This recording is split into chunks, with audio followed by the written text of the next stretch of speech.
Good morning, everyone. Hope you all are having a great weekend. So, thank you all for joining. First, we will start with the introduction. So, let us understand what is null.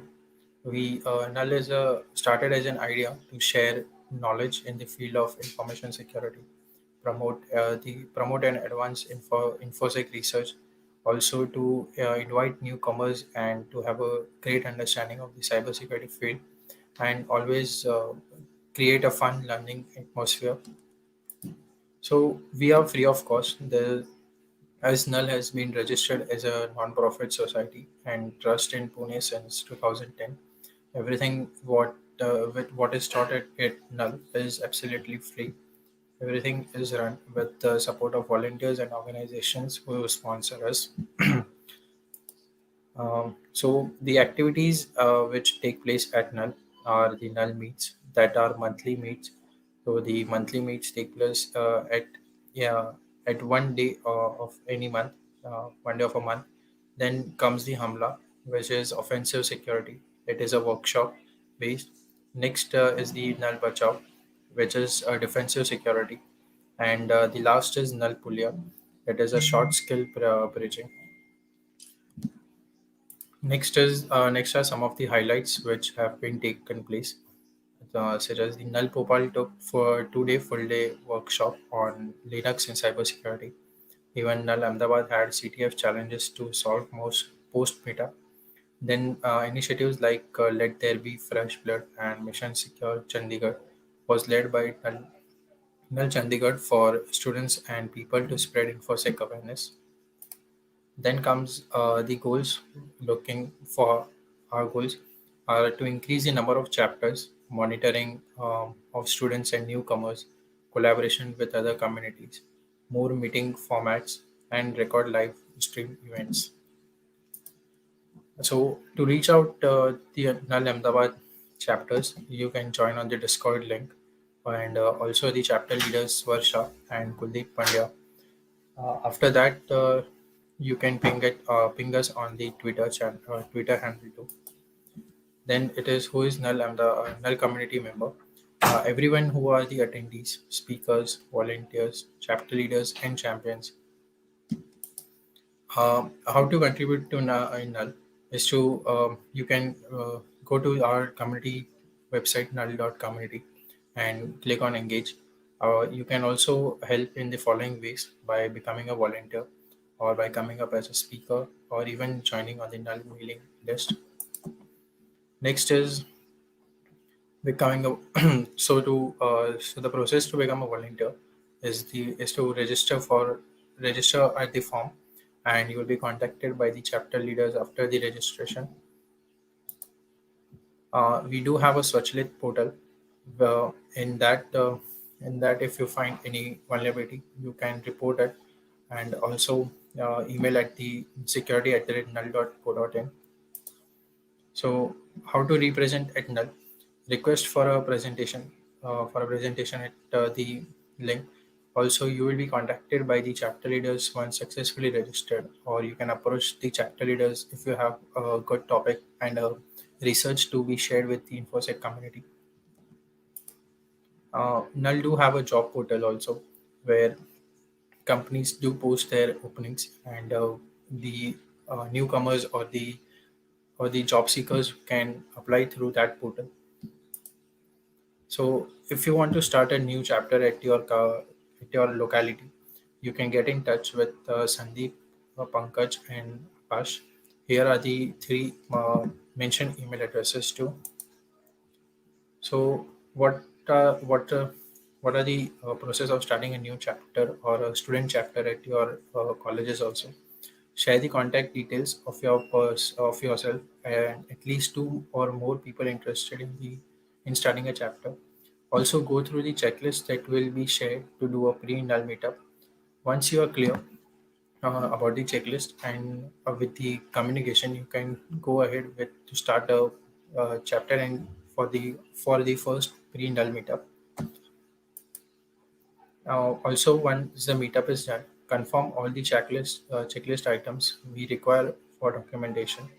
After this, give us a few days to discuss, finalize, and ask you more questions. We will have a then after that, we will have a brand new chapter at your locality. So these are some of the null projects which have been done till yet, among which the Null Ocean project, crypto, cloud, and Swachlit event management platform, then the Null jobs, and also a data breach guideline has been declared, has been spread out by Null, which can be found out at the Null GitHub profile. So the here are some of the interesting projects done by Null. And if you want to join and start, if you want to join the hands, you can register as a volunteer also, and you can mail at the mentioned email addresses ahead. So we do have a student ambassador program. It is an initiative under Null 2.0 program. So the idea is to extend presence of Null platform among the universities and colleges. Seek so the students who are keen in learning of infosec in their undergraduate, graduate, or postgraduate, they could plan and arrange and conduct events at their colleges. So a great shout out to the Null Ahmedabad volunteers, Jay, Satyam, Pooja, Parth, Malav, Ashi, Purvi, and Rishabh. So here are the current requirements at Null for the volunteers, such as the front-end developer for a new front-end for the Swachlit portal, UI UX designer to design new Swachlit website, a full-stack developer at Null.community and Null Jobs portal, even the product manager at for Null Swachlit portal, and growth of hacker, content strategy, marketing, project management, and data analysis. So, uh, a great shout out to the organizations who support us. In Bangalore, the Citrix company, Sophos in Amdavad, and Emirates, Payatu, and much more. So, also to the local communities who have been helping. So, some of them are Garage for Hackers, OWASP chapters, DEFCON groups, and InfoSec girls. So, hope you all have a great weekend who are enjoying the crypto talks which we have brought up. So, first talk is by Kathan Patel on the concepts of cryptography, cleansing, and EML. I invite Kathan over the meet. Hi, Kathan. Hello, am I audible? Yes, yes, you're audible. Okay, give me a second. Slides, Google slide, I guess. Wait a second, I need to share the screen. Yeah. Share.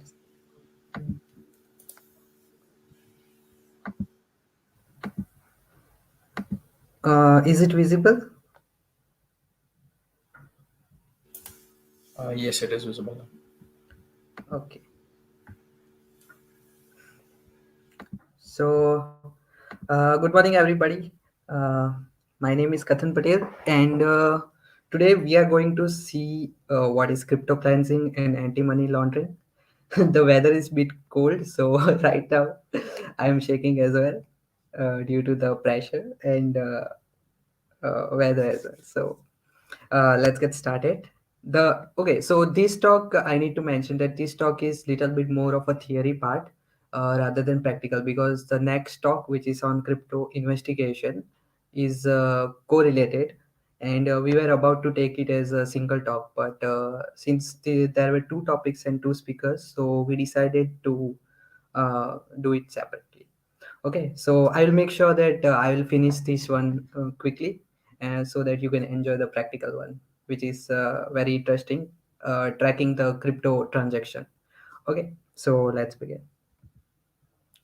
So in this talk, we will be seeing what is money laundering, how it is done using crypto, what are the steps we need to follow, means what are the steps involved in it, and how we can prevent it using AML, which is anti-money laundering, and then we will move to the conclusion part and do some little Q&A. Okay, so who I am, my name is Kathan Patel. I am a certified ethical hacker, senior grad team member, as well as I have done my bachelor's in computer from GTU, And right now I'm pursuing MTech in cybersecurity from NFSU. And I'm also a security enthusiast. I love to learn some new techniques, tools, and technology that comes to the cyberspace. So I love to like read research and all those stuff. Also, I'm a content creator. Not to say that, but recently I started making YouTube videos. So I have a channel which goes by the same name, Kathan Patel. You can search it out if you are interested. So, why we need to talk about it? What is the need for this? So, you might all have heard about Ethereum, Bitcoin, Litecoin, Dogecoin, and all those, right? Elon by Musk. So, crypto has been moving at a lightning speed since 2009, and many crypto exchange services have started popping up, like the major one is I think so Binance, and in India it's WazirX, I guess. So many of you people might have already been started investing using those platforms. And since there is no control and regulation on crypto up till now, means the government is trying to bring some regulations, but it's not stable, or you can say it's still in beta phase, right? So also it is being used by many criminals for illegal activities, illegal transactions. You might have already known about ransomware attacks, uh, where the ransom is being demanded in cryptocurrencies, right? So also right now many people have started investing in crypto, right? Because if you see the future we see, which is going to be web 3.0, works on blockchain. Okay, and also NFTs, you might have heard non-fungible tokens, which also works on blockchain. So you will see a lot of blockchain, a lot of cryptocurrency applications uh, in your future. So according to the report from Cybertrace firm, it is a firm which has a software for crypto investigation. So according to Cybertrace, there has been total around 432 million dollar used in hacks and frauds and other illegal activities in the report of I think so 2021. Yeah, so they told that around $432 million are being used for illegal activities. So before we move to the crypto money laundering, means using crypto for money laundering, first let's understand what laundering actually is. So if I tell you in simple terms, money laundering is converting black money into white money. Okay, so let's understand with that with an example. So suppose imagine one politician or an big businessman or some cyber criminal who wants to convert a youth's large sum amount of money into white. Okay, give me a break. Let me have some water.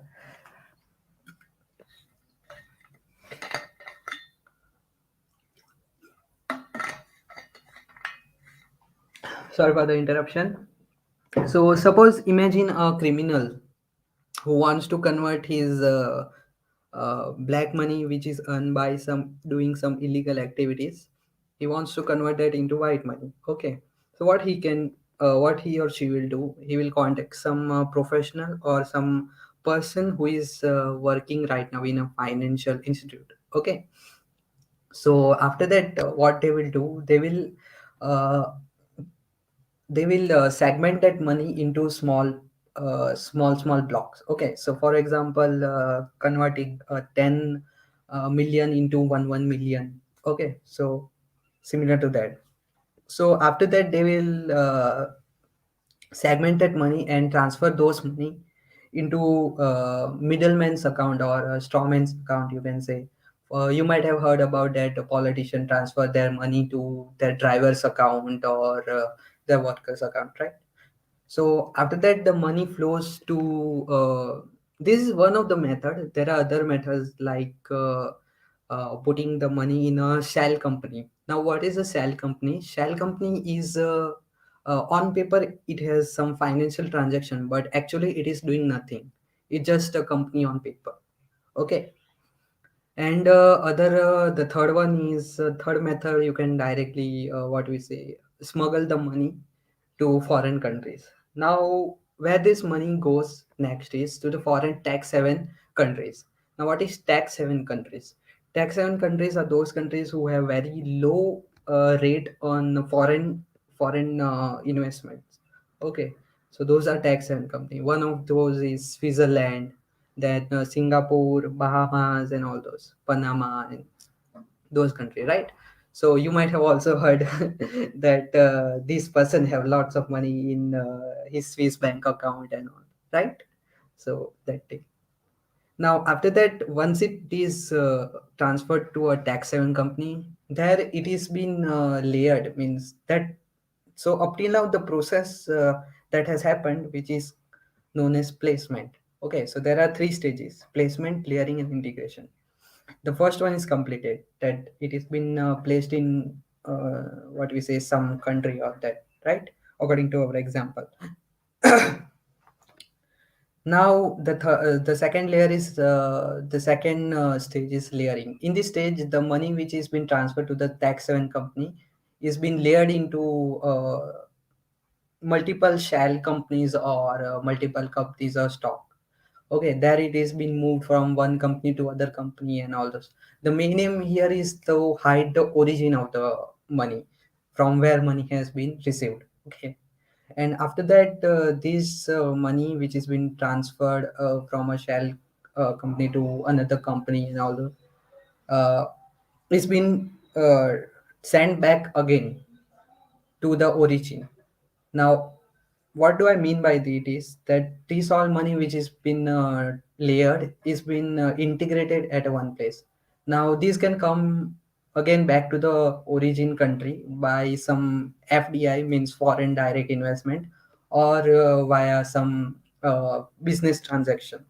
And once it comes to the company, the origin country, it is been invested in film industries or real estates or stock exchanges. Okay, and after that uh, it can be also, like, the main aim here is to hide the beneficiary or the main person who originated that money, right, or that politician or that criminal.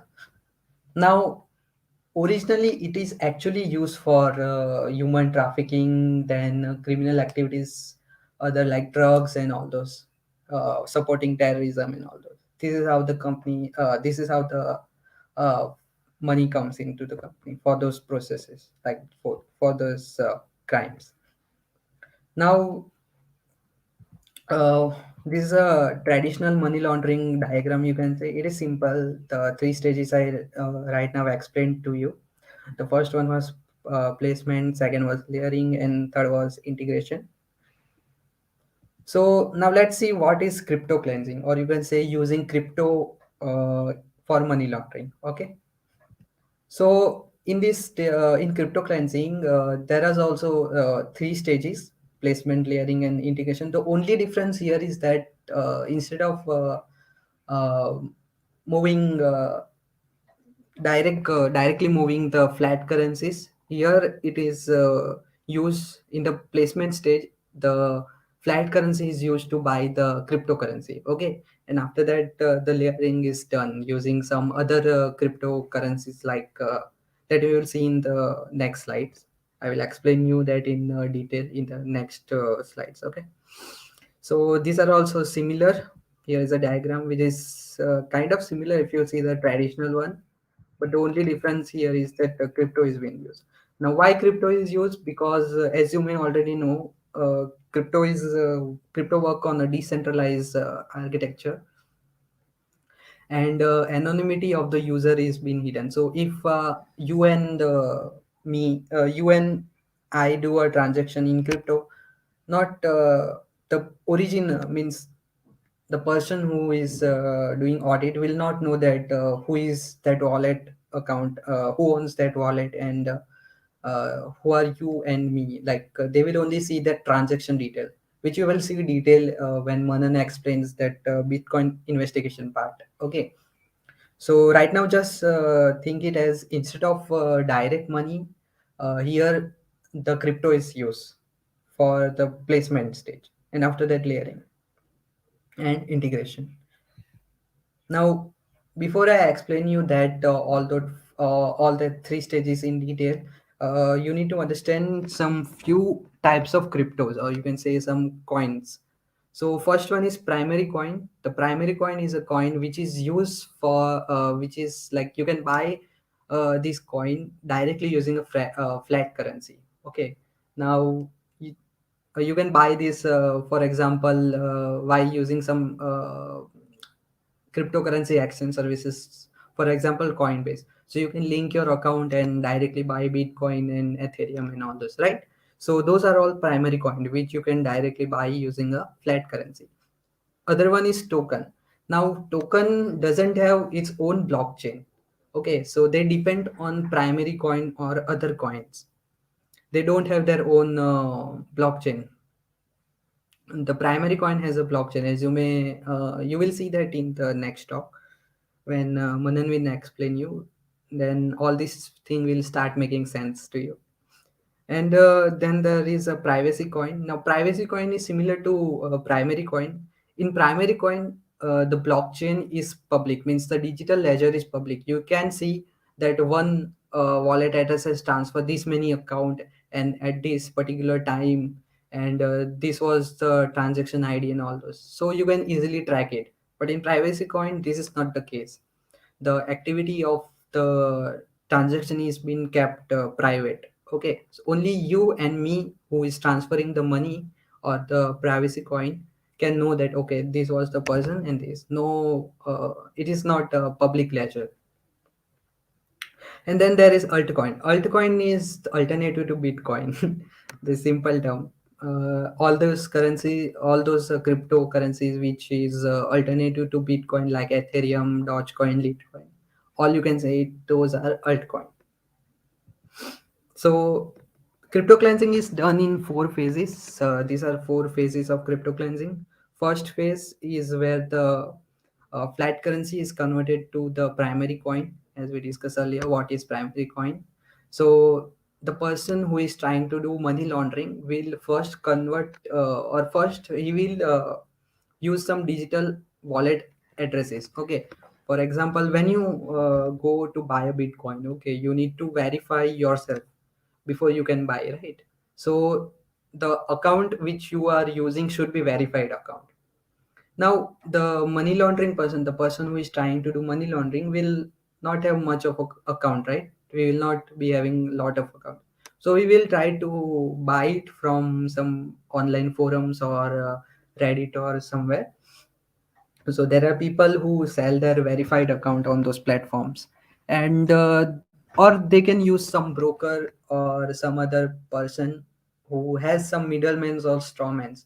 Means what they do, they have verified account, means people have verified account and they don't have lot of transactions to be do lot of transaction in their account, right? So they will use those kind of accounts in this phase.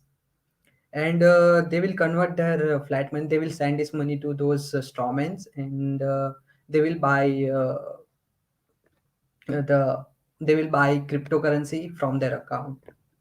Okay, so after that stage, the second phase, means in the first stage it is similar to what we talked in the money laundering step. The long sum amount will be segmented into small part, and then it will be sent to the strawman's account. Okay, middleman account. And after that those middlemen will buy the crypto for them. And after that this second phase, in which those byte cryptocurrency will be sent to buy another privacy coin, or you can say altcoin. And in between then they will use some mixing services or tumbler services. What is it, mixing service? What happens in this stage is that the primary coin which is sent it to buy the privacy coin or altcoin are being mixed in between. By what I mean by this is that there are some services like SafeShift and Bitcoin Mixture and all those. Once you send to this, they will transfer that money uh, to a temporary wallet address, or they will just send at some interval of time, so that the person who is trying to trace them will not be able to track it properly. Okay. So after that, the transactions are kind of mixed in this stage. So the origin of the transaction from that primary coin is been hidden from the first phase.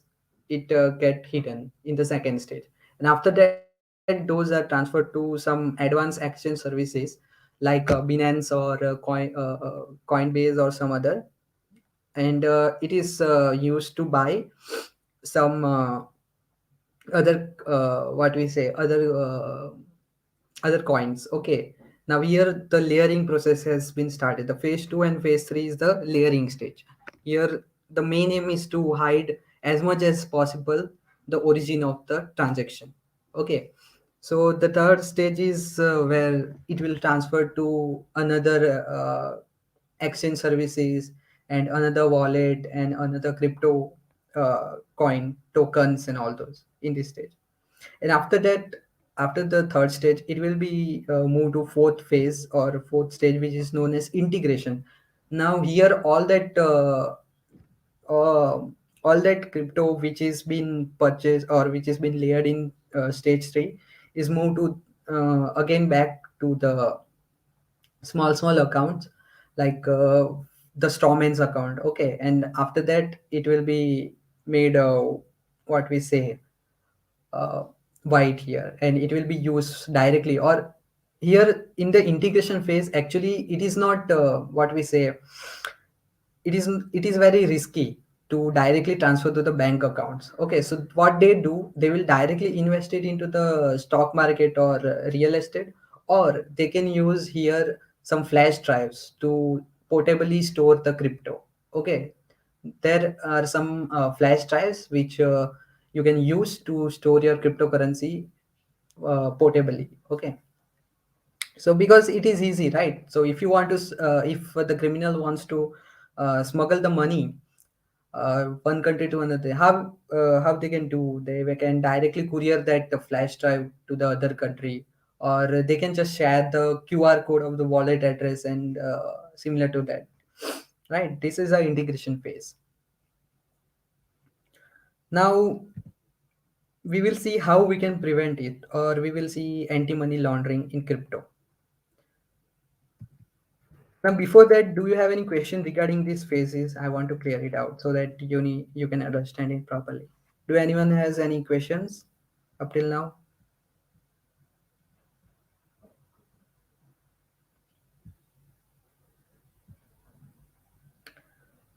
I think no one is having question then.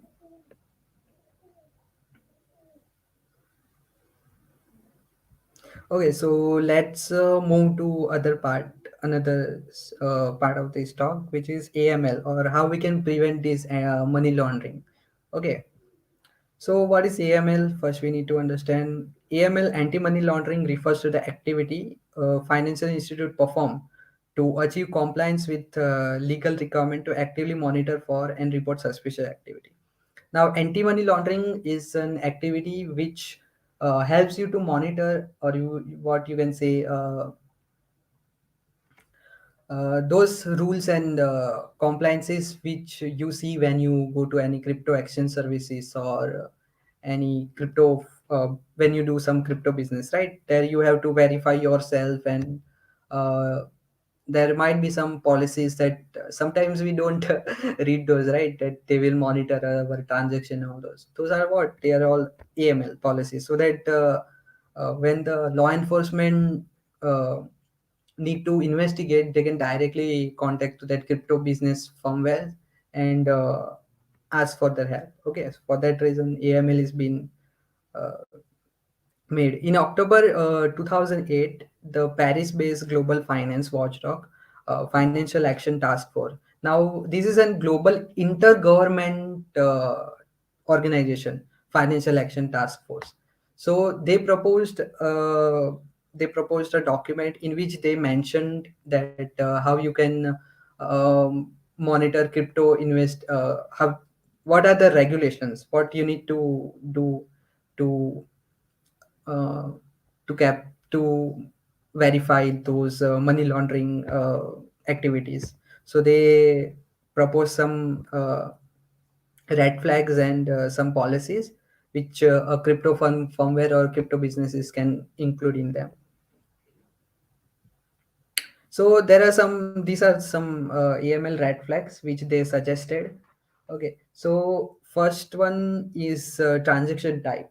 Now, when the crypto firmware or business see there are very small amount of transaction is being made, so this can raise a red flag that there is some kind of unusual transaction type which is going on.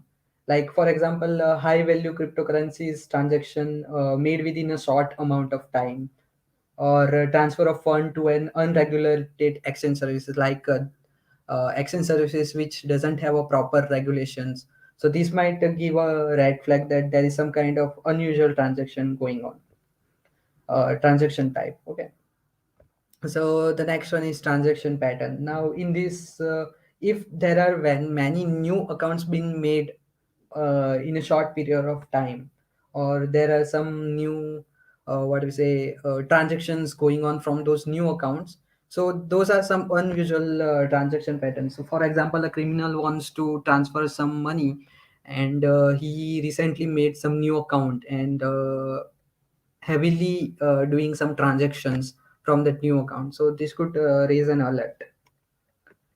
Now the other also minor amount of coins being transacts from a multiple virtual wallet means, if the criminal is using multiple wallets to transfer small amount of coins or crypto, then it can also raise an alert. Also, detecting anonymous identity. Now, what do I mean by here is a major. This is one of the major red flag where, for example, the criminal was not able to, or the person was not able to compile with the KYC requirements. Then it could also raise an red flag that there is some kind of anti-money some kind of money laundering activities going to place. Then there is some suspicious individual. For example, if many accounts are being created with different names from a single IP, or from single domain, then this could raise a red flag as well. Also, this one is a major one, source of fund. Okay, so funds from an unidentified or insufficient information. So if there is some origin of fund from an unidentified or insufficient information about the origin of the fund, then this could raise a red flag as well. Also, if there are some wallet which have multiple number of credit card attached to it, okay, so that could also raise a red flag that there is some kind of these are some indications that there is some kind of money laundering activity going on. Okay, so, or for example, coin being transferred from mixing services, as we discussed earlier in the phase 2 of the crypto cleansing, where mixing services were used. So if an exchange service has received money from mixing services, then it will also raise a red flag that okay, there is some kind of money laundering related activity is going on, so we need to monitor that wallet or that account. Also the last one, which is red flag location. Now in this, for example, if there is some crypto transaction coming from what we say, from a country which doesn't have a KYC policy implied on the uh, crypto, right? For example, in India, if we want to do some transaction, we need to do KYC, right? But there are few countries which does has not implemented KYC. So if there is some transaction from that country, we need to monitor that. Now, to avoid cryptocurrency firmware being exploited by criminals, we need some practical solutions. Okay, So these are some practical solutions by that cryptocurrency businesses firm should follow to properly to avoid criminal activity or exploitation of their services. So the first one is KYC. Now, at the initial stage, as we know that when you go to some crypto exchange services, you need to do some KYC, right? When you go to buy some cryptocurrency. So it is necessary to verify what whom like for example you are registering on platform, okay? So the cryptocurrency exchange services should verify that the person who is registering is the one who is pretending that he is, okay? So that was via some PII information, personally identifiable information, or they must authenticate that information or that KYC, which is done. Okay, and after that, ongoing monitoring of customer transaction. Now, cryptocurrency business must imply ongoing transaction monitoring so that the suspicious activity is left undetected. Now, they should always monitor, means if there is some kind of unusual activity, then they should be having some ongoing monitoring of the customer transaction, what is going out, what is going in. So they should be monitoring it so that they can detect unusual activities. Now, the third one is compliance with FTF travel rule.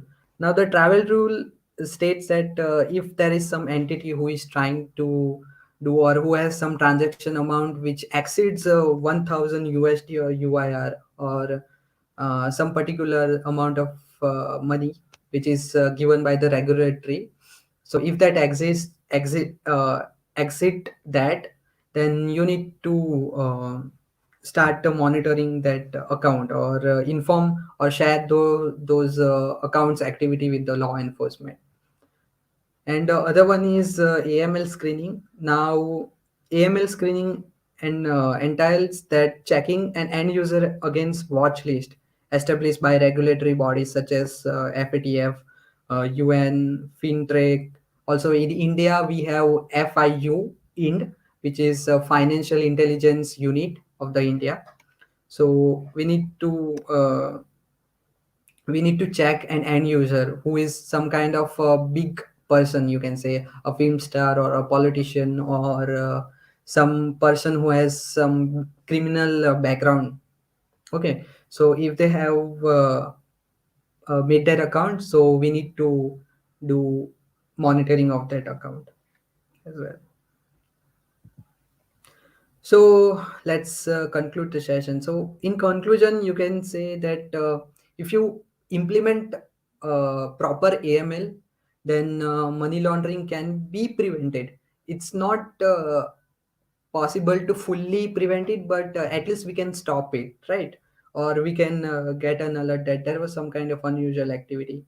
So the firmware or the exchange services should have some AML policies and KYC procedures so that money laundering can be stopped and exploitation of cryptocurrency for money laundering can be stopped, right? So that's it from my side. Thank you everyone for listening. I was literally shaking because of the cold and the talk, but I hope you enjoyed it. And you can contact me on my Twitter or on my email. So, do anyone have any questions?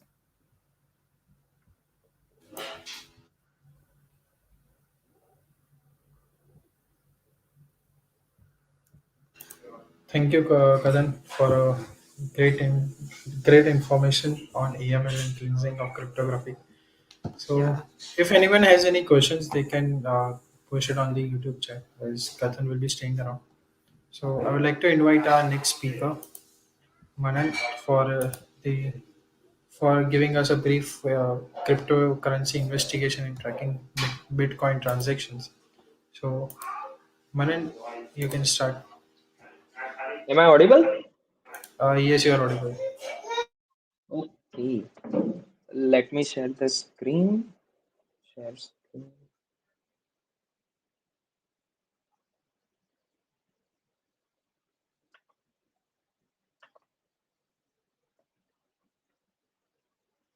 Is the screen visible? Yes, it is visible.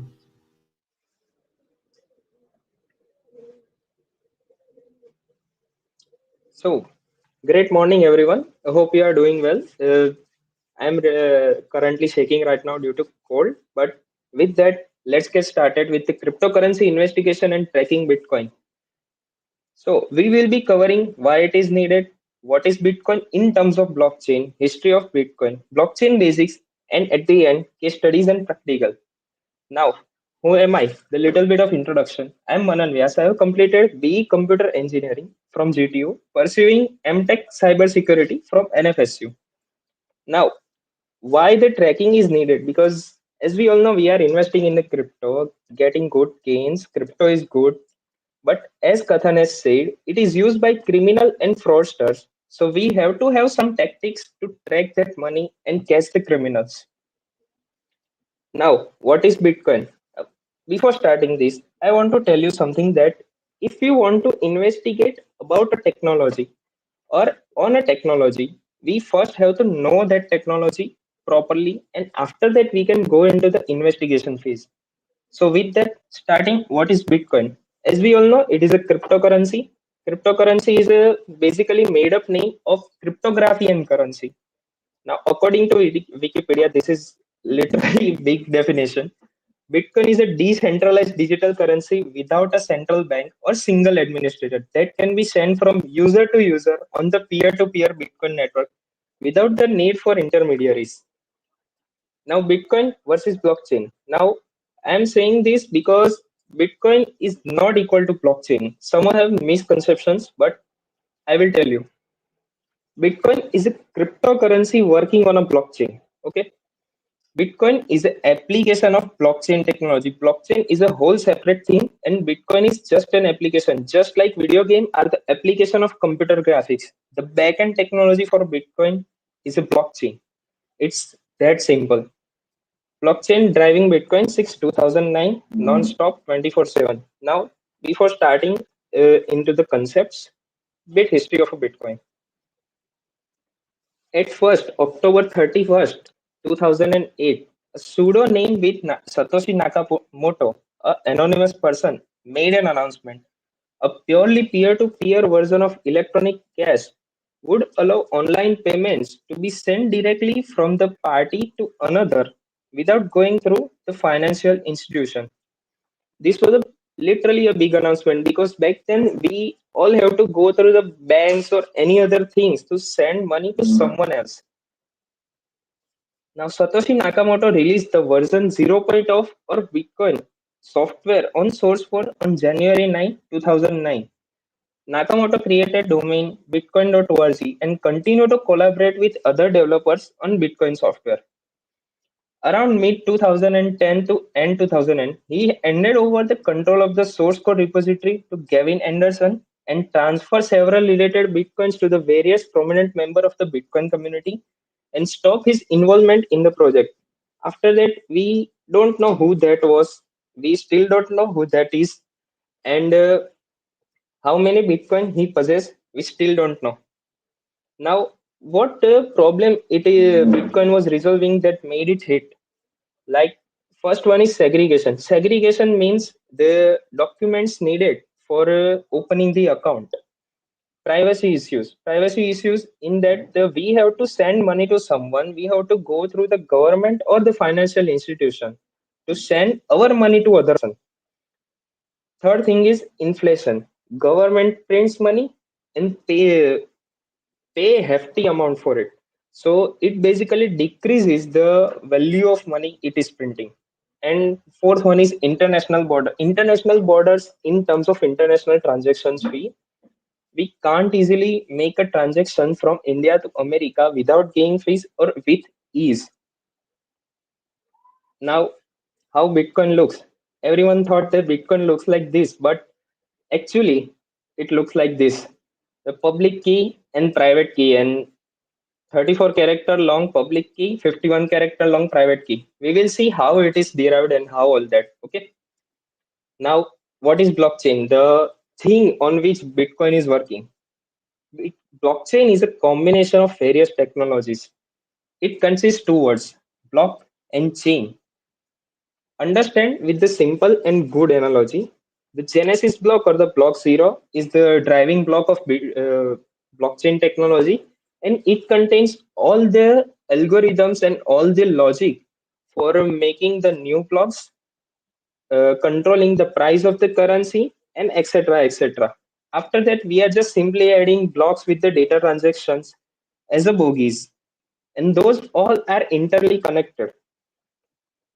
Now, Bitcoin's blockchain work on six concepts. Now, I am saying Bitcoin's blockchain. It's because the blockchain concept is a simple, but different cryptocurrencies have implemented it somewhat little differently. But after we understanding this blockchain, we can easily understand others too. But currently, it is limited to Bitcoin. Concept number one: centralized, decentralized, and distributed network. Centralized network, simple client and server architecture. Distributed network, in which the all nodes are internally tightly connected and represented as a single system, like Hadoop architecture, we can say that. And decentralized system means each and every node has a copy of everything, and those are working separately. Still, they can communicate with each other. Now, understand that with an example, though there are four public ledgers A, B, C, D, each one has 1,000 rupees. Each one has the record of they have 1,000 rupees. Now consider this: A has sent 200 rupees to the B. So everyone in the public ledger will take a note of it. Like C, A given B 2,000 to 200 rupees. Now, after that, if someone B gives D 600 rupees, this that is also recorded. Now, if A wanted to give 10,000 rupees to the D, it actually doesn't have the 10,000 rupees, and it still want to give it. So, public ledger has the record that it has 1,000 rupees, it has spent 200 rupees to B, and now it has only 800 rupees, and he still wants to send 10,000 rupees to the D. So it won't allow it. The distributed ledger, or we can say the public ledger. Distributed ledger is a consensus of replicated, shared, and synchronized digital data geographically spread across multiple sites and countries. The current size of the Bitcoin blockchain is 380 GB as in July 2021. I'm sure it's greater than that right now. Concept number two: hash. Hash algorithms are cardinal to the complete ecosystem network of any blockchain. Hash function takes an input, returns a fixed size alphanumeric string. This input can be text, image, document, or any message or any file in the cyber ecosystem. You can actually fed up the whole operating system to it and get a hash out of it. Now there are let me have some water. I'm sorry.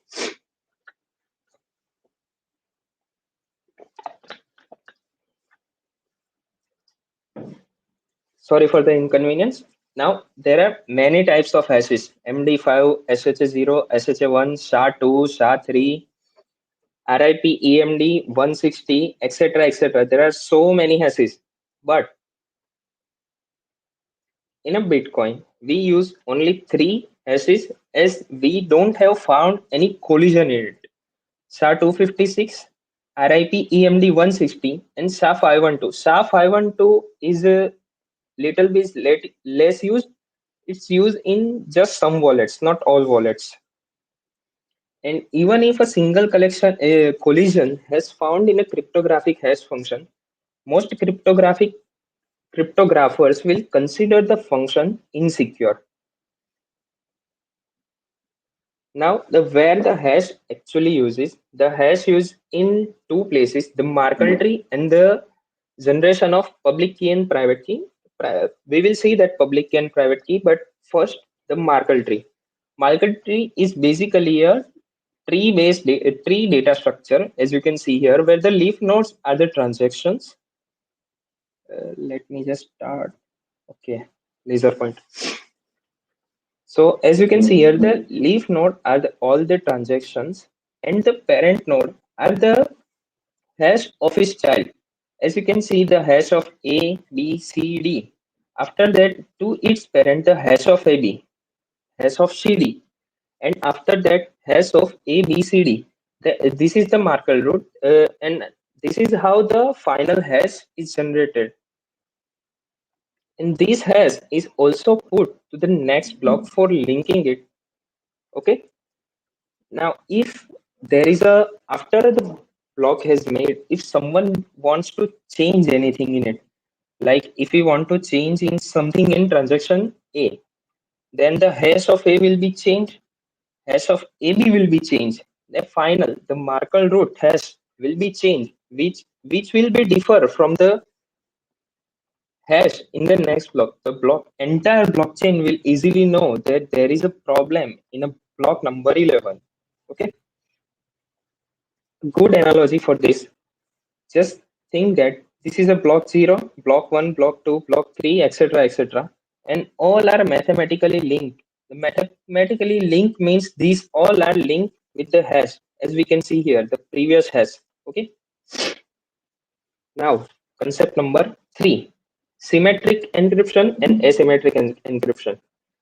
As we all know, symmetric encryption has just one key.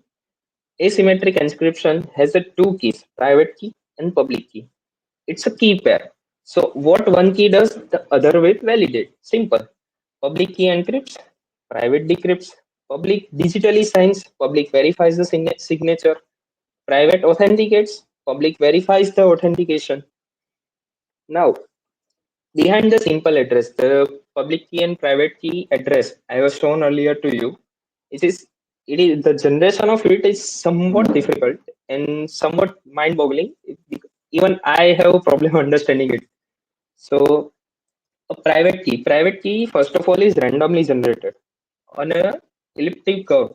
Then the elliptic curve multiplication is happened and you get the public key. After the public key, we double hash it sub with SHA 256 and RIP AMD 160 and make a public key hash. After the public key hash, we encode it with the base 58 check, and at final we got our Bitcoin address. Okay.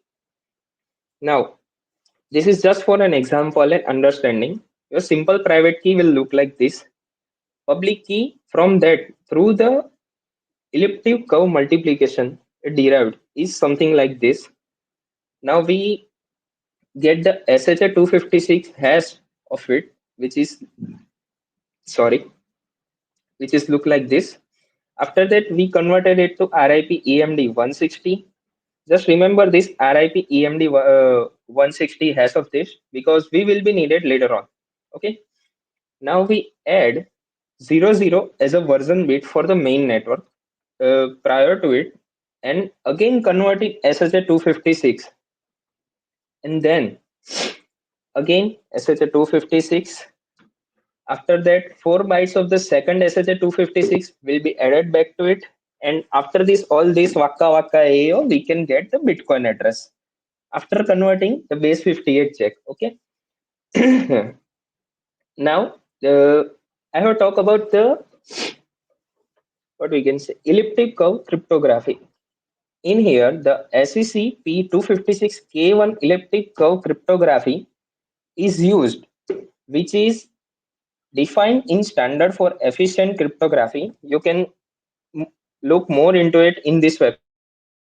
It is really hard to understand, but if you understand it properly, you can easily visualize it and understand it. We can see, let's just see how it is created. Okay. Is my other tab is visible? Let me just see. Mhm. Okay.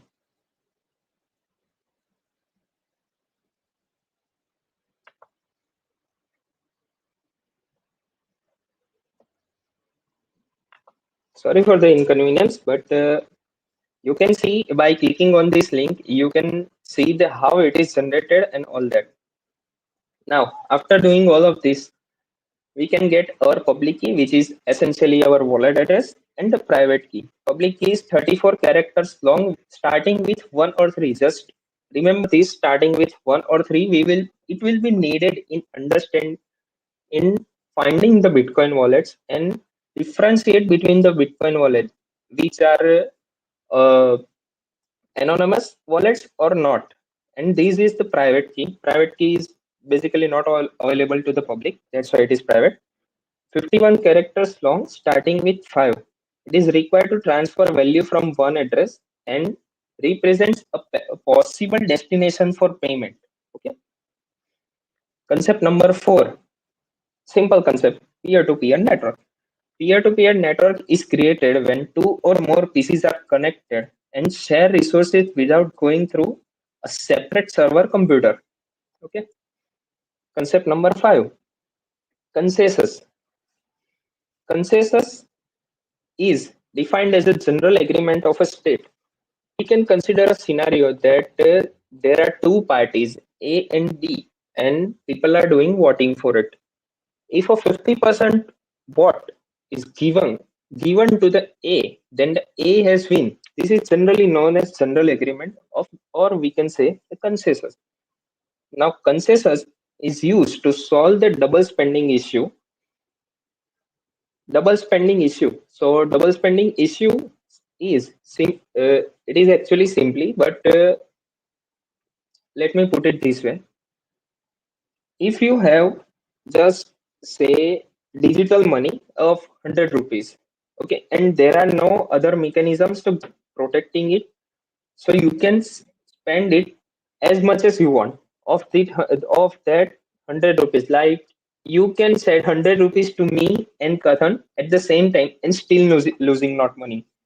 This is termed as a double spending. Now, there is a catch. The catch is that every clean transaction has to be recorded on a Bitcoin public ledger. Okay, that cannot be private, it has to be public. And a consensus algorithm ensures no malicious transaction nor changes can be made on the blockchain itself.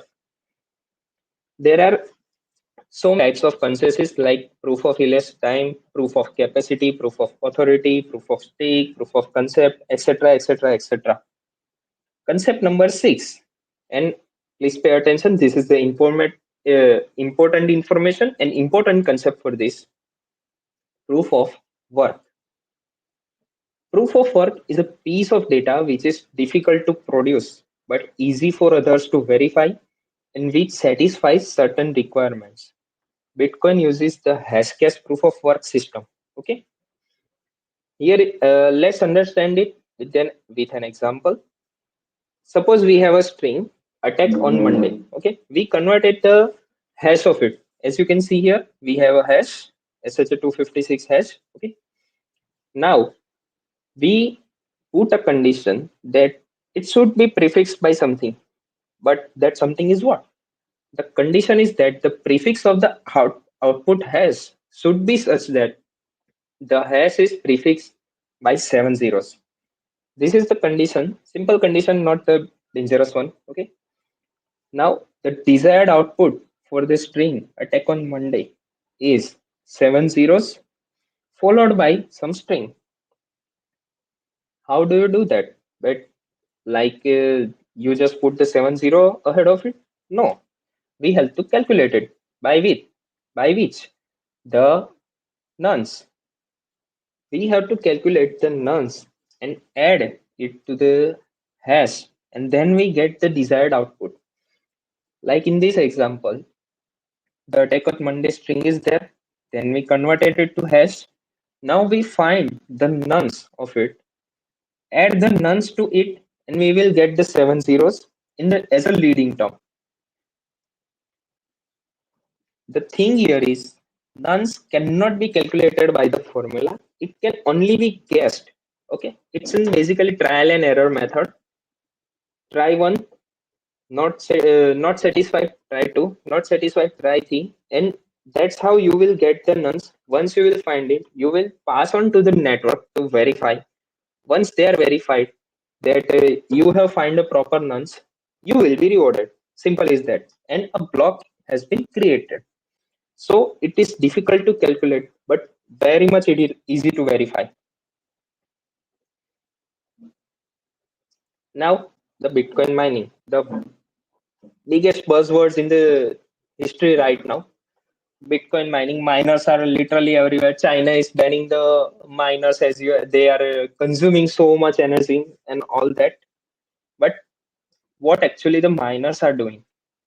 Mining is the process by which new Bitcoin is added to the money supply. Mining serves to secure the Bitcoin system against fraudulent transaction or double spending. Sorry. Miners provide processing power to the Bitcoin network in exchange for the opportunity to be rewarded with the Bitcoin. Miners validate new transactions and record them on the global ledger. Like the main driving hardware behind the blockchain is provided by the miners. Okay. A new block containing transaction that occurred since the last block is mined every 10 minutes. Now the blockchain of the Bitcoin is make new blocks every 10 minutes. In Ethereum, it is 15 seconds. And in other blockchain, the time can be different, but it's according to the logic of that blockchain. Okay. Transactions that become part of the block and added to the blockchain are considered confirmed. The process of new coin generation is called mining because the reward is designed to simulate diminishing returns, just like the mining for the precious metal. We spend some money for the mining and we get more in return. Okay. Now, Bitcoin's money supply is created through mining, similar to how central bank issues no money by printing banknotes. But as we have already discussed, there is no inflation in Bitcoin. But in a government bank, there is inflation. The amount of newly created Bitcoin a miner can add to block decreases approximately every 4 years, or we can say around 210,000 blocks. As you can see here, the year estimate and block created, BTC per block rewarded at 2012, it is divided by half. Again in 2016, it's half. 2020, it's 6.25. So currently, if a miner makes a new block, he will get the 6.25 Bitcoin per block.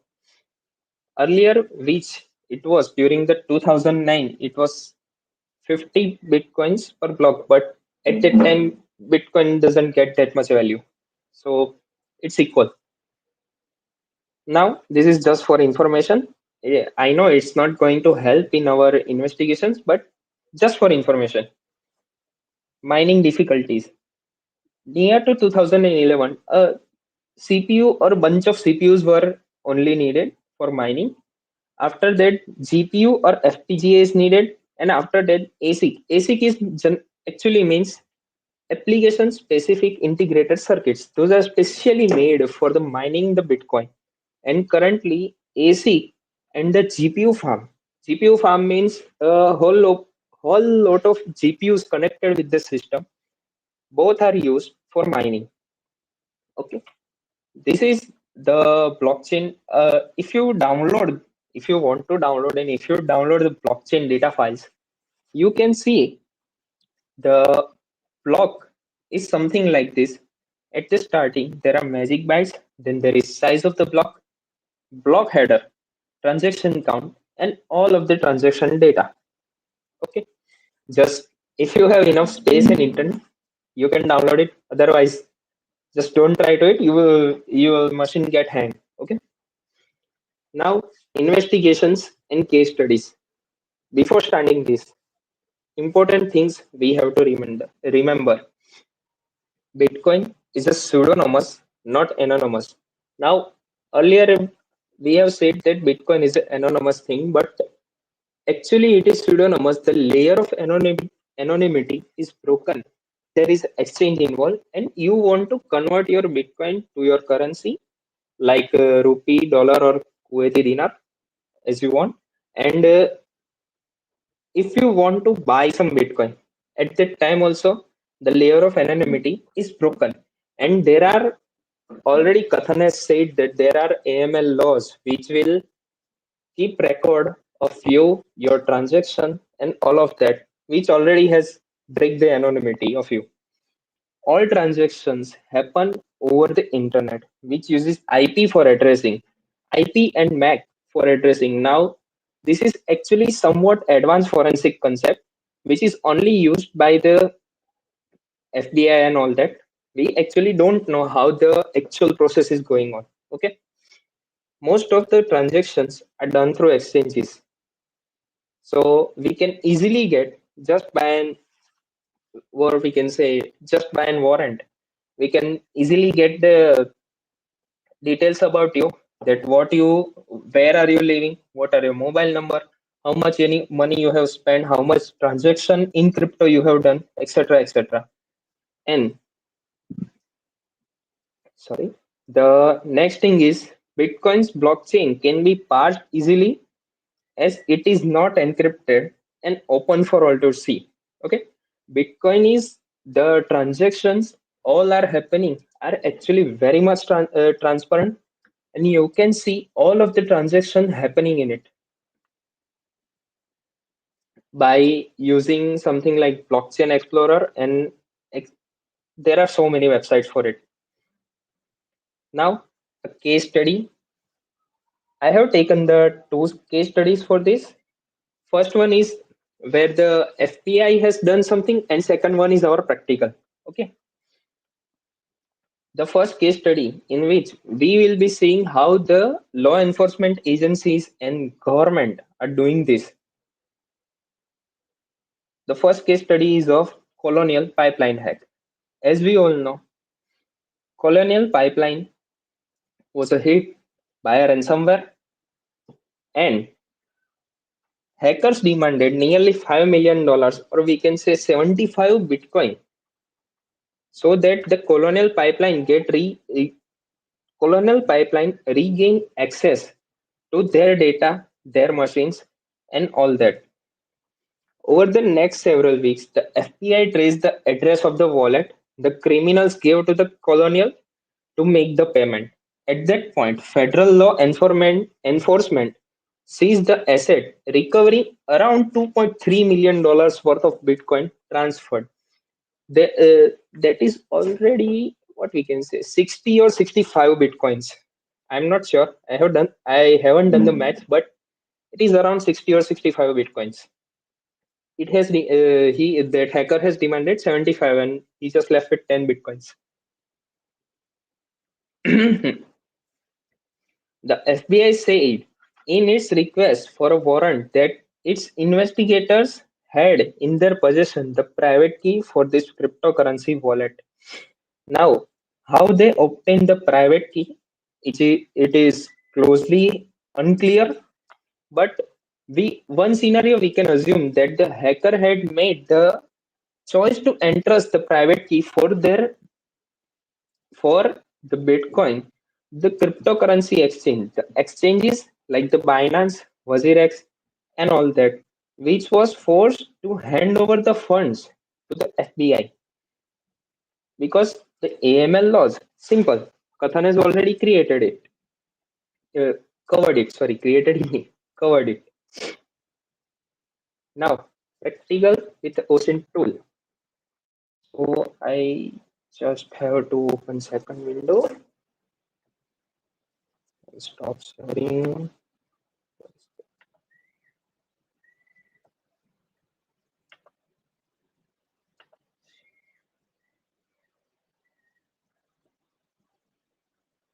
Entire screen.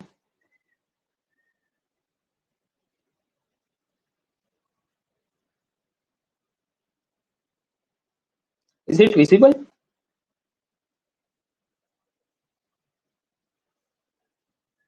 I think not. No, Manan. Okay, just wait.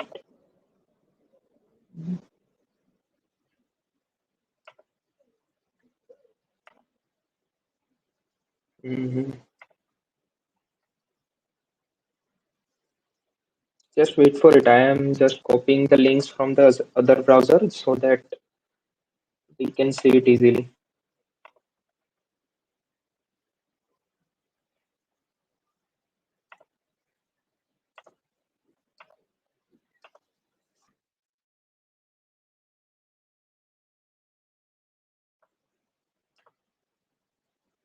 Mm, okay.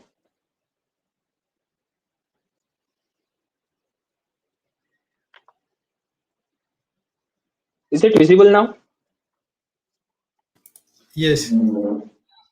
Okay, thank you. So,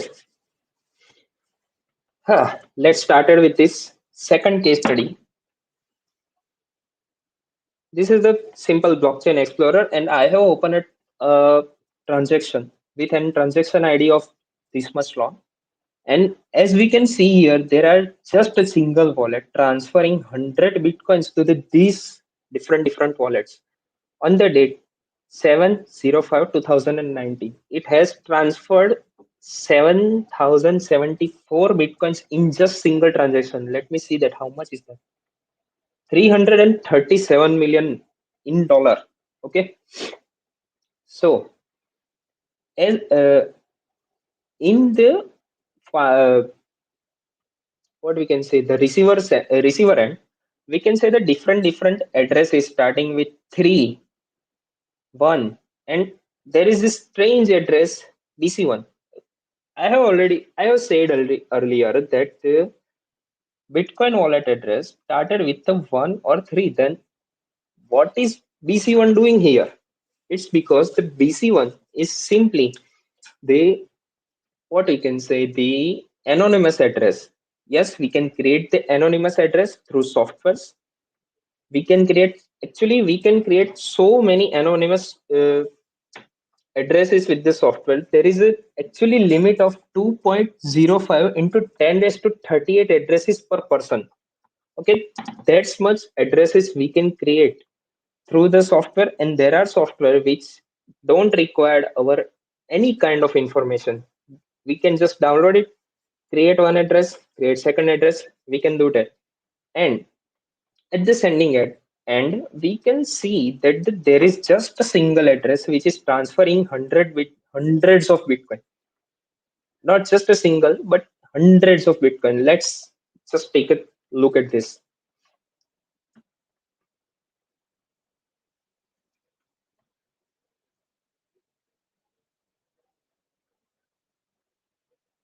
So, as you can see here, the total number of transactions exceeding the million transactions.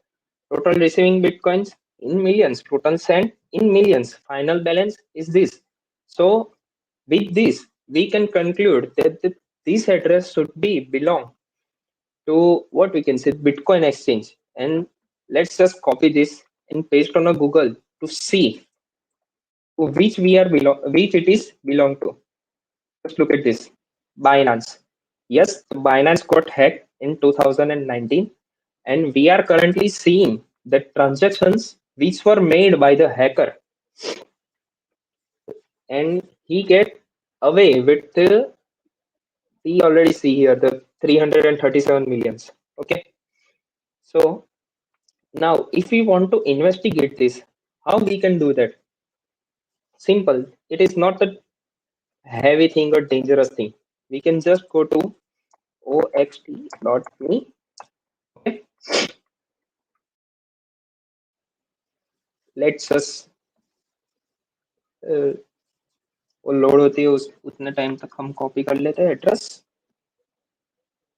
Okay, so we have copied the transaction ID. Just remember, when you are pasting here, take the transaction ID, not the wallet address. Because if you take the wallet address, the OXT will just show you the, what we can say, details about that wallet, and it won't give us the graph. The graph we are going to see it later on. Okay, let's just paste the transaction ID and search for it.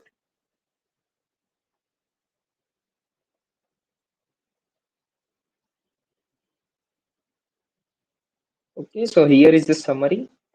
Let's see the inputs and output. Wow, it's already showing it is a Binance wallet with that wallet ID. It's an exchange, and as you can see here, they anon and then after number. This means this is an anonymous address starting with the BC1, and other addresses are just either not recognized or either of exchanges like the Bitmax exchange and all that. Now, if we want to trace ahead of this, we will be using tools, not the pen and paper. Otherwise, our head will literally blow up. So let's just start with the tool. It will take time to load because it's whole lot of resource usage and all that. Okay, let me see. Yes, it has been loaded. And as you can see here, the transaction ID, the block number, the amount which is transferred under single transaction. Now, a concept is here that you can do so many send and receives under just one transaction ID. Not like the banking system in which you are generating new transaction ID for new transaction. In here, you can do as many as you want in just under a single transaction ID. Okay, so let's just select it, mark it so that we don't forget that this was the starting point, and expand it. Let me just zoom out a bit, otherwise my whole screen will be used. Wow.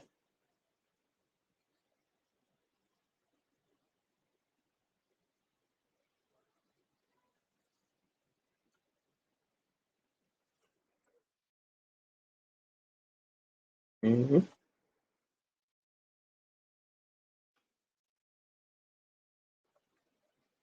So as you can see here, it is still actually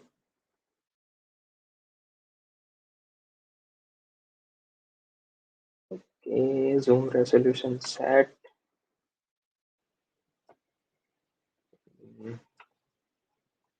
Just wait here, guys. I'm trying to zoom out so we can see it properly.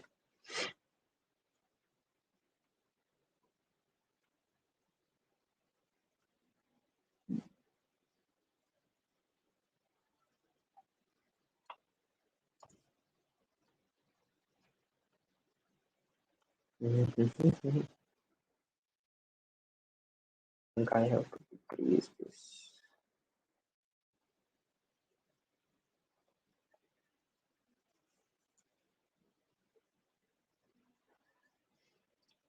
Let's just finish its process. Then we will try to zoom out. Just wait because there are lots and lots many transactions. As you can see in this, there are already listed so many transactions and load more inputs. 61 is remaining. Load more, 31 is remaining. And even after loading that much, there is already saying 51 is remaining, 24 is remaining, and all that. So it will take time. So we have to wait for that time. Okay, now it is zooming out.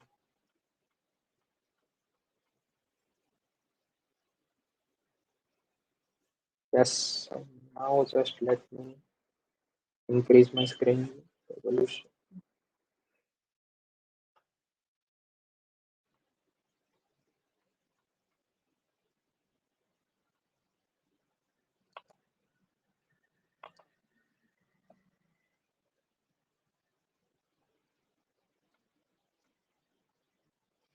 So as you can see here, we can literally just move it. It's look like an organic ball with a good representation.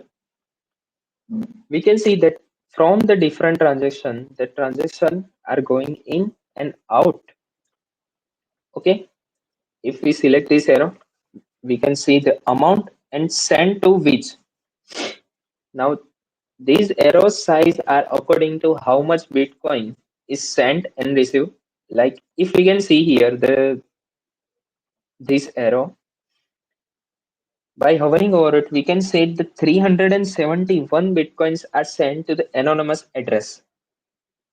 At here also, we can say that that 469 Bitcoins were sent to this transaction, which is also an anonymous address. So we will select a one, mark it. So we don't forget that we have marked this one and we are investigating upon this. And now, okay, now let's just select this node and try to expand it.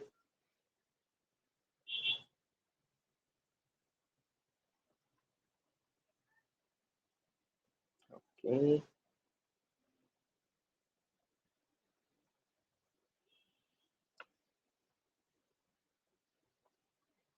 So as you can see here, it expands to another transactions, which is sending 707 Bitcoins to another wallet and receiving some Bitcoins to that transaction. Is this can be fraudulent or cannot be? We don't know, but we are after the big fish. So let's just expand that.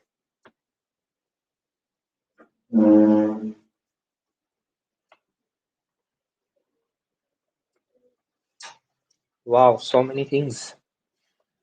So as you can see here, there are so much smaller transactions and one big transactions. Now, by seeing this, you can estimate that these transactions are done on the Bitcoin mixture or a tumbler. We can say that the Bitcoin mixture and tumbler are used to get the anonymity, but it is also doing transaction on the Bitcoin blockchain. So we can trace it too, easily tracing just by this software. And this software is also used by the law enforcement agencies and some of the private investigators. Let's expand this again. Okay, so first it was expanding in so much transactions. Now just three, which is two going out, one going in. We are after the big fish, so we will expanding that only. Now the two transaction reduced to only one and our big fish. So as we can see here, the transaction amount is 51 Bitcoin. The amount is getting lesser and lesser. So we can get that the hacker is transferring his Bitcoin to the different wallet address in a smaller amounts because no one will going to take this much large amount without questioning. So he is splitting it up. Okay. Wow. Now it is zooming out. I was trying for so much time, but okay. Now continuing that, we are after the big fish. So we're going after the big fish. Expanding that. Again, a smaller transaction, which we can say he's another Bitcoin wallet address because they, as I have said earlier, we can literally create 10 raised to 38 addresses per person, and Bitcoin blockchain allows it for it. And there are softwares which will let you make so many, what we can say, anonymous and non-anonymous wallet addresses without questioning you or without getting any details. Okay, let's just expanding one more time. Two more small wallets. Small. Now, starting from the our main genesis of this, let's take another transaction which was receiving 570. What is it? 500 and sorry 5,751. No, 1,133 Bitcoins. Okay, my mistake. I was actually reading the block number instead of how much Bitcoin it is getting. Expanding that one, it will take time. It is time taking. Okay. Now, wow, you can see here that the transactions are getting add up easily because he is not going to use the different mixture software for different transactions. So transaction will get add up at some time and it will merge with it after some time. Okay, let's just expanding this one more time. Again, you can see three more connections with the previous mixture. Sorry, four more connections with the previous mixture. And again, it is using the same Bitcoin mixture. So it may be happening. Now again, let's just expand this one more time. And after that, I am going to show you on software. Okay. If I can, because I have some problem running that software. We will see. We will see. Okay. Don't worry. Now the same, we can see the same pattern is followed here. Like after using the mixture, is splitting the amounts in smaller transactions. Okay. Like here, he has transferred 162 bitcoins to the different wallet address, which is again anonymous wallet address. Let's just transfer this. The same thing is happening again and again, but right now it has got so much less Bitcoin in our, what we can say, the big fish, the big transactions. He has already transferred smaller amounts in so many places that right now the biggest amount is 381 Bitcoin. Transfer it one more time. Let's just see if we can reach to the end. Okay, so now he's just transferring to the different wallets. He's not transferring to the small, what we can say, in a smaller amount or all that. He's just transferring same amount to the different wallets so he don't get caught. And as after that, as Kathan has said, he will be doing the crypto cleansing. Simple as that. So we can track about this much thing just by using this software. And if he is going to use these bitcoins on a local exchange or any exchanges, we can easily track him that he has transferred from this many amount from this wallet to that wallet. And after that, we can conclude that he is a criminal and we can easily catch him. So for going to the another software, I have to stop sharing my screen.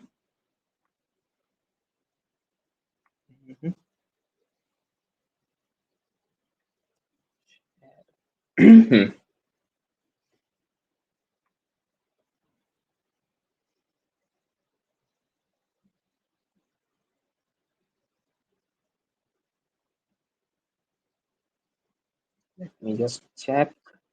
Okay, cursor is only showing. Just tell me if the software is visible on the screen. No, Manan, it is not. It is not. Okay.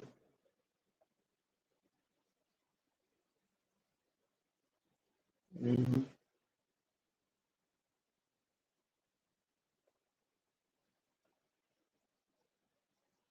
It's just showing Chromium tab window. Okay, now I got it. Is it visible now? Yes, it is. Okay, thank you.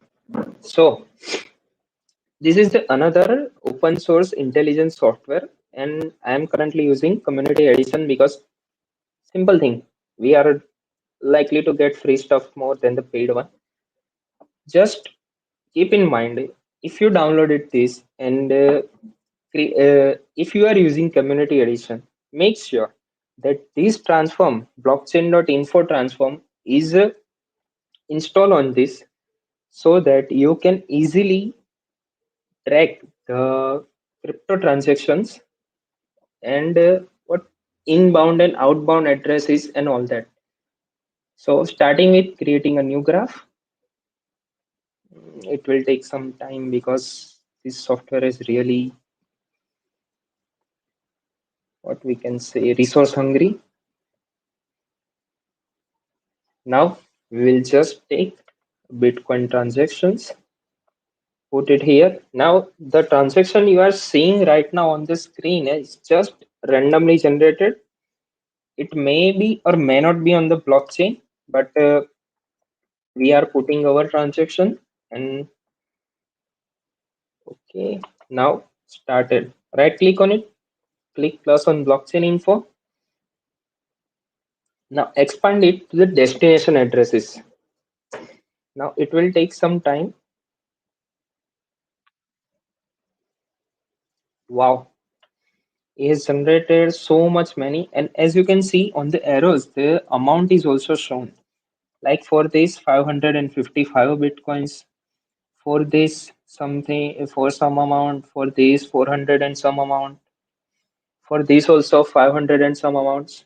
So we can easily, like, it's a graph pattern, not like the one organic one we have already seen. And let's just try to track this one, they this wallet address. Okay, again transform it to the outbound transaction. Now it will run it, take some time, we will give it. Okay, we can see here the new transaction is added. After that, again to destination addresses. Now we can see here that the transaction is having 555 Bitcoin as in and outing 519 and 707. So by this we can estimate that there is another wallet is involved with this transaction. So we can also transform that source addresses. Okay.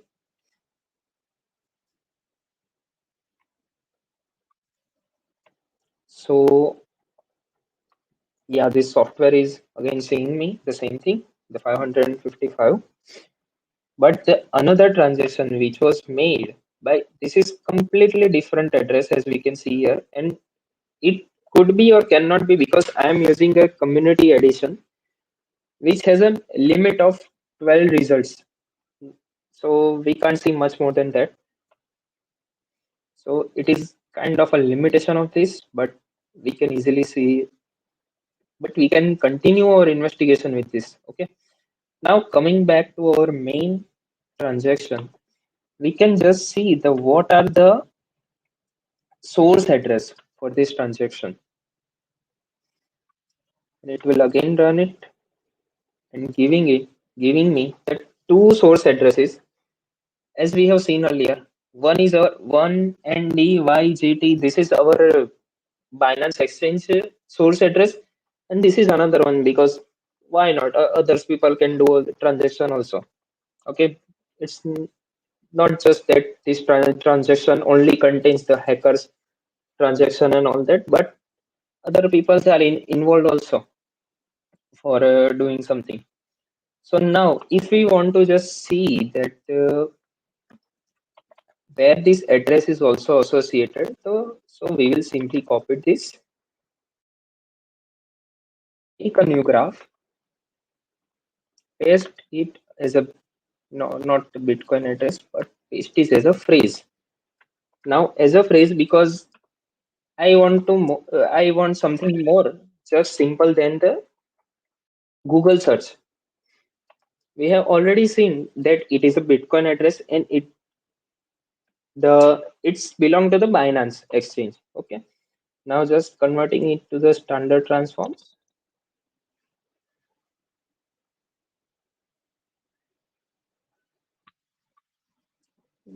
Wow, this software is also making noise. I didn't know that.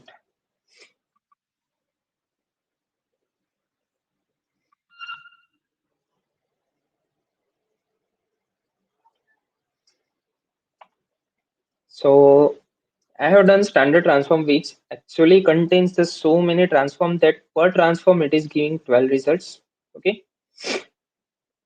So from that, we can see here different websites which have acknowledged this address like Blockchain, Wallet Explorer, and also this is, I know that this is a report. He's a reporter, Benjamin Strick, and he has also taken note of this bitcoinspam.com and all that.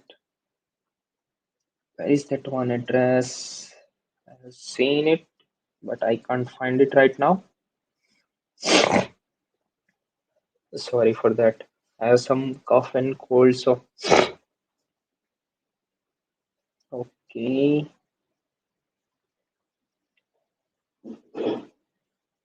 Office.btc Titan. So some of the emails is also there. Some phone numbers are there. Bitcoinspam.com. The one which I have run. Sorry. Okay. So let's take a new graph and copy the one anonymous address. Okay. We're trying to see what the anonymous address is anywhere reported or not. So let's just copy it, paste it as a phrase. Properties. We have pasted the address and we are doing the standard transforms. And now we are just simply waiting it to complete.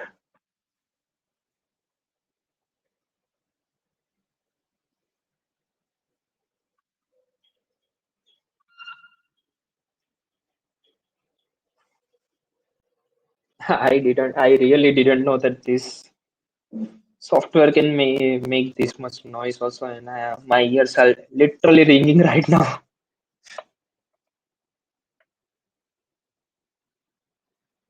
Okay, so we can see here the one news entity, and if we want to open that news, we can also open it, but again the browser issues. I have, let me just try to open it and see it.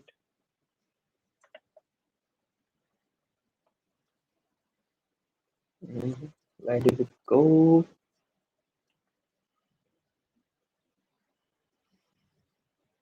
Okay, so I have to share the browser screen. Just wait for it.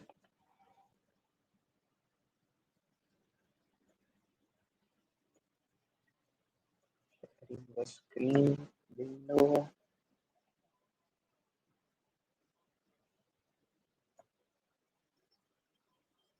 Okay, I'm again. Is the screen visible right now? Yes, it is. Okay, so let me just copy that one and paste it here.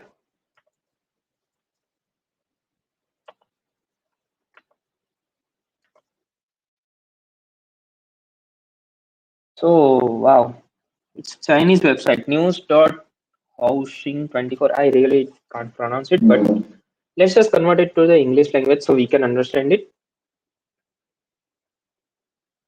Mars Finance, actually, wow. I really didn't know that Binance is translated to Mars Finance, but yes, so this is the news covering that. And as we will scroll down, we can see that by which this hack was happened.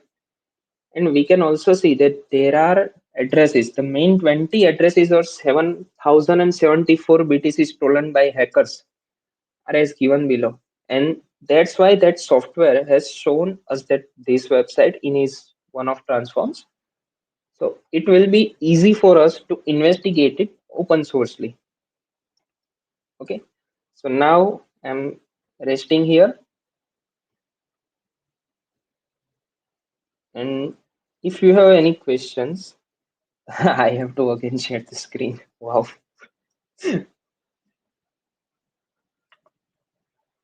Where is that presentation one?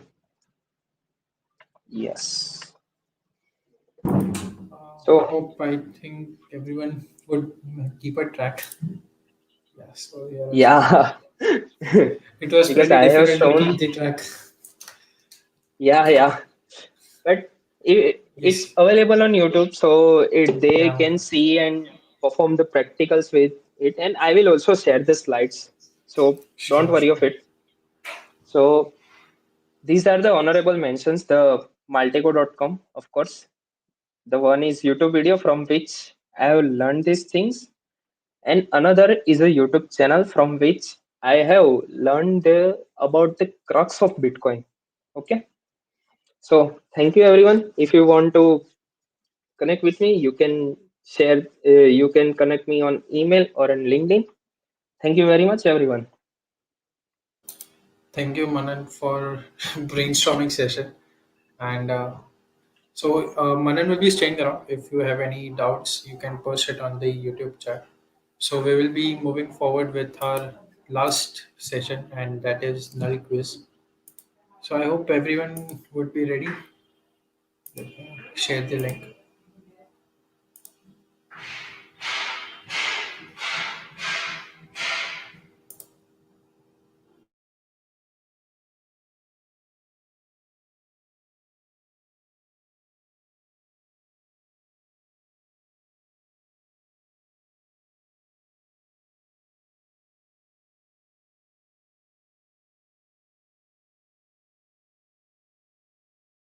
Okay, hope my screen is visible. Okay, let me.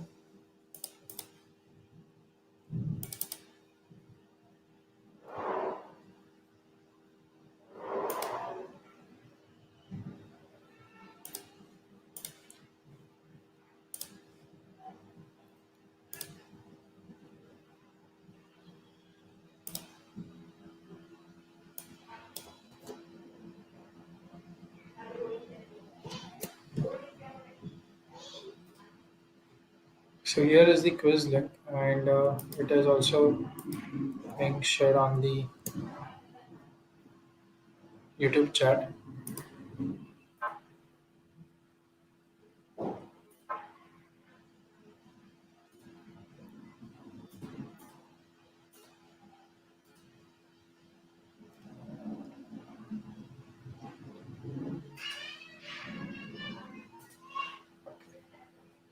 I Everyone kindly join the quiz so we can start.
We will wait for a few minutes more, and then we will start.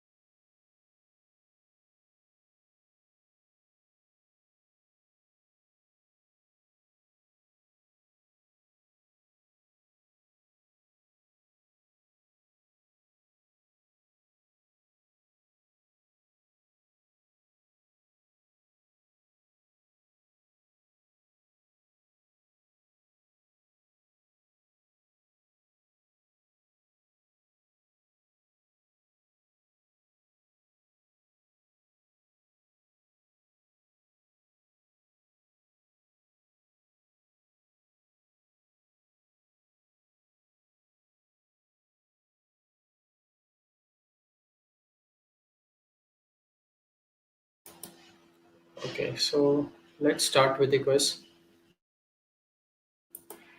or let's wait for 5 minutes more.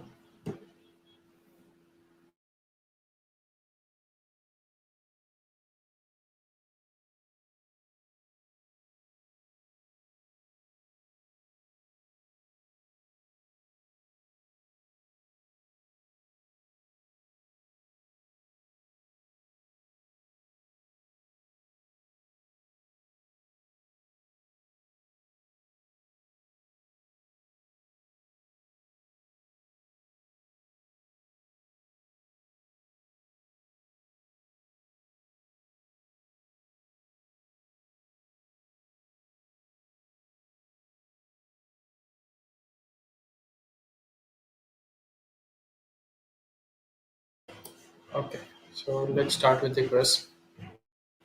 Hope all the best to your participants.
So everyone has completed with their questions. And yeah, so sorry, new joinees, it's been too late. So let's end the quiz. And yeah, there we have our three winners. Must it's I think Dheeraj is our first winner. And okay, so thank you everyone for playing, for being us with the session, and hope you had fun with the session and the brainstorming quiz. So do share your feedback about your experience, and on the link which is in the YouTube chat. Also, the link will be active for like one day, so you could share your feedback over there. So hope we see you guys next year with more informative talks and amazing sessions, and hope we come up with something new next year. Thank you everyone.